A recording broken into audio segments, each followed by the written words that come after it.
श्री स्वामी समर्थ. अवधूत चिंतन श्री गुरुदेव दत्त.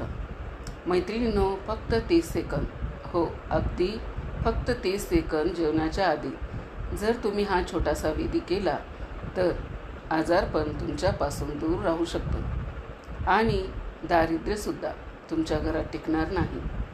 ऐकायला आश्चर्य वाटते ना, पण स्वामी भक्तांनो, ही फक्त श्रद्धा नाही तर आपल्या पूर्वजांनी दिलेले एक अमूल्य शास्त्र आहे. आजच्या धावपळीच्या जीवनात आपण काय करतो? जेवायला बसलो की फक्त म्हणतो चला पटकन खाऊया, मोबाईल हातात, मन दुसरीकडे आणि आपण अन्न खातो, पण त्याचा आदर करत नाही. पण आपल्या आजी आजोबांनी आपल्याला काही सवयी शिकवल्या होत्या.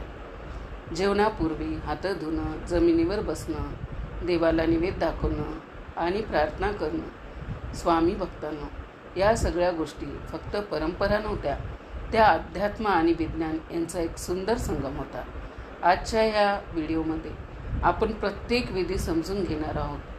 त्यामागचं आध्यात्मिक महत्त्व काय आणि वैज्ञानिक कारण काय, आणि शेवटी तुम्ही हा संपूर्ण विधी स्टेप बाय स्टेप कसा करायचा हेही अगदी सोप्या भाषेत समजून घेणार आहोत.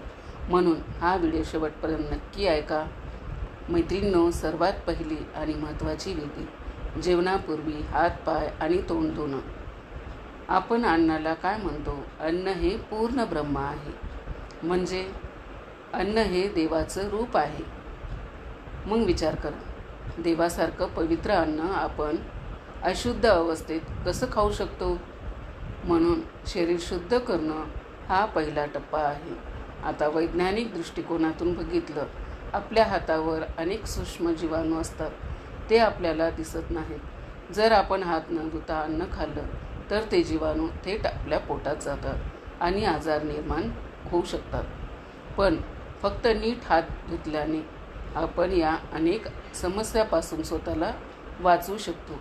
म्हणून हा छोटासा दिसणारा विधी खूप मोठा फायदा देतो. आता दुसरा महत्त्वाचा विधी, जमिनीवर बसून जेवण करणं.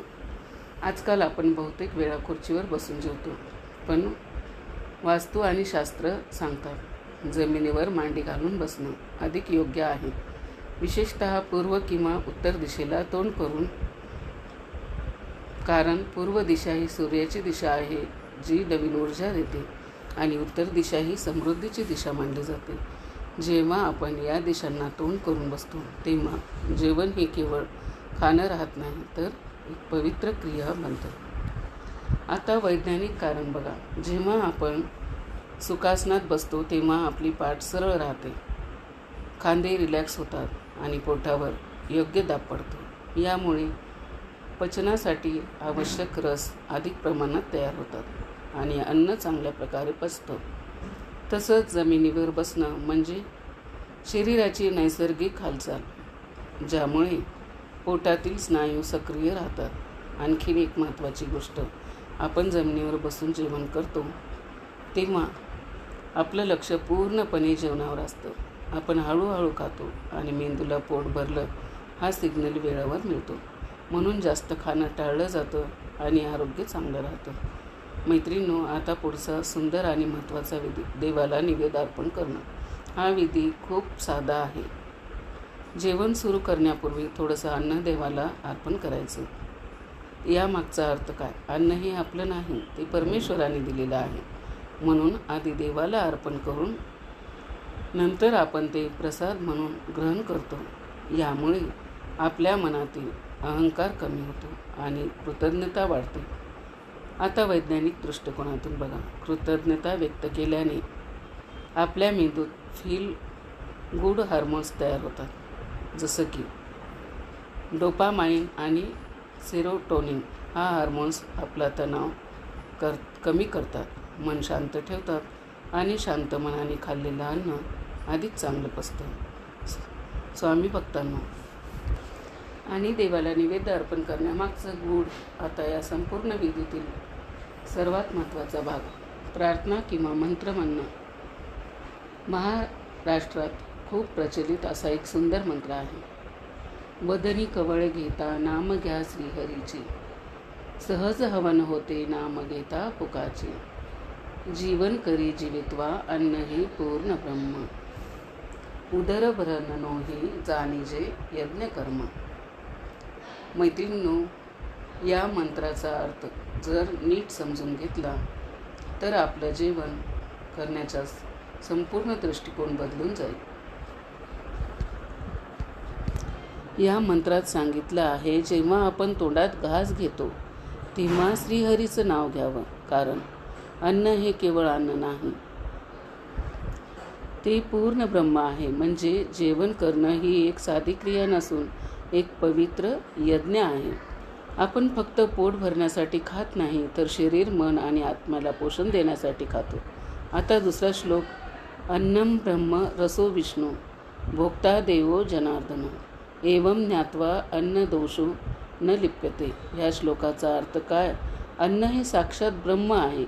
अन्नातील चव आणि रस हे भगवान विष्णू आहेत आणि अन्न ग्रहण करणारा आत्मा म्हणजे जनार्दन. म्हणजे अन्न खाणारा आणि क्रिया ही दोन्ही देवस्वरूप आहेत. आणि अशा भावनेने जेवण केलं तर त्या अन्नातून कोणताही दोष आपल्याला लागत नाही. मैत्रिणींनो, आता वैज्ञानिक दृष्टिकोनातून पाहूया. जेव्हा आपण मंत्र म्हणतो किंवा प्रार्थना करतो तेव्हा आपलं श्वासोश्वास मंद होतो, मन शांत होतं. ही एक प्रकारची माइंडफुलनेस प्रॅक्टिस आहे. यामुळे शरीर रिलॅक्स होतं आणि प्रक्रिया सुधारते. तसेच लाळगळती सक्रिय होतात आणि अन्न पचवण्याची प्रक्रिया अधिक प्रभावी होते. आणखीन एक महत्त्वाची गोष्ट, जेव्हा आपण शांतपणे आणि हळूहळू खातो तेव्हा मेंदूला वेळेवर सिग्नल मिळतो की आता पोट भरलं आहे, म्हणून जास्त खाणं टाळलं पाहिजे आणि आरोग्य चांगलं राहतं. स्वामी भक्तांनो, आता आपण पाहूया हा संपूर्ण विधी स्टेप बाय स्टेप कसा करायचा. सर्वात आधी हात, पाय आणि तोंड स्वच्छ धुवा. त्यानंतर स्वच्छ ताट घ्या आणि पूर्व किंवा उत्तर दिशेला तोंड करून जमिनीवर मांडी घालून बसा. जेवायला बसल्यानंतर काही क्षण शांत बसा. आता हातात थोडंसं स्वच्छ पाणी घ्या आणि ते पाणी आपल्या ताटाभोवती घड्याळाच्या काट्याच्या दिशेने फिरवा. हा विधी काय दर्शवतो? अन्नाभोवती एक सकारात्मक ऊर्जा निर्माण करणं. आणि त्यानंतर मनापासून मंत्र म्हणा. ताटाभोवती पाणी फिरवल्याने आपल्याला एक सकारात्मक ऊर्जा निर्माण करतं आणि त्या अन्नाला पवित्र करतं. त्यानंतर मनापासून मंत्र म्हणायचा आहे. वदनी कवळ घेता किंवा अन्नम ब्रह्म यापैकी कोणताही एक श्लोक म्हणू शकता. श्लोक झाल्यानंतर देवाचं स्मरण करा आणि मग शांतपणे आनंदाने भोजन सुरू करा. मैत्रिणींनो, जर तुम्ही हा विधी रोज केलात तर त्याचे फायदे तुम्हाला नक्कीच जाणवतील. सर्वात मोठा फायदा, मन शांत राहतं, तणाव कमी होतो, चिडचिड कमी होते आणि मन प्रसन्न राहतं. दुसरा फायदा, पचन सुधारतं, अन्न नीट पचतं, पोषक द्रव्याचं शोषण चांगलं होतं. तिसरा फायदा, आरोग्य चांगलं राहतं, आजार कमी होतात, शरीरात ऊर्जा वाढते. चौथा फायदा, कुटुंबात प्रेम वाढतं, शांत वातावरण तयार होतं, वाद कमी होतात. पाचवा फायदा, समाधान आणि आनंद मिळतो, कृतज्ञता वाढते आणि जीवनाकडे पाहण्याचा दृष्टिकोन बदलतो. आणखीन एक महत्त्वाची गोष्ट, अन्नाचा सन्मान केल्याने माता अन्नपूर्णा आणि देवी लक्ष्मी प्रसन्न होतात आणि घरात कधीही अन्न व पैशाची कमतरता राहत नाही. स्वामी भक्तांनो, आज आपण एक खूप साधा पण प्रभावी नियम समजून घेतला. जेवणापूर्वीचा हा छोटासा विधी, पण त्याचा परिणाम खूप मोठा. फक्त 30 सेकंद, पण आयुष्य बदलण्याची ताकद त्यात आहे. स्वामी भक्तांनो, आजपासून जेवायला बसताना घाई करू नका. थोडा वेळ काढा, मन शांत करा आणि हा छोटासा विधी करा. स्वतः करा आणि तुमच्या मुलांनाही नक्की शिकवा. कारण आपल्या संस्कृतीत अन्नाला देव मानलं आहे. आपण काय खातो यापेक्षा ते कशा भावनेने खातो याला जास्त महत्त्व आहे. कदाचित तुमच्या जीवनात सकारात्मक बदल इथूनच सुरू होईल. तुम्ही हा विधी करता का? आणि तुमच्या घरी हा नियम पाळला जातो का? कमेंटमध्ये नक्की सांगा. आणि अशाच प्रकारच्या व्हिडिओ पाहण्यासाठी तुम्ही चॅनलला सबस्क्राईब करा. शेवटपर्यंत माझा व्हिडिओ ऐकला त्याबद्दल आपल्या सर्वांचे मनापासून आभार. श्री स्वामी समर्थ.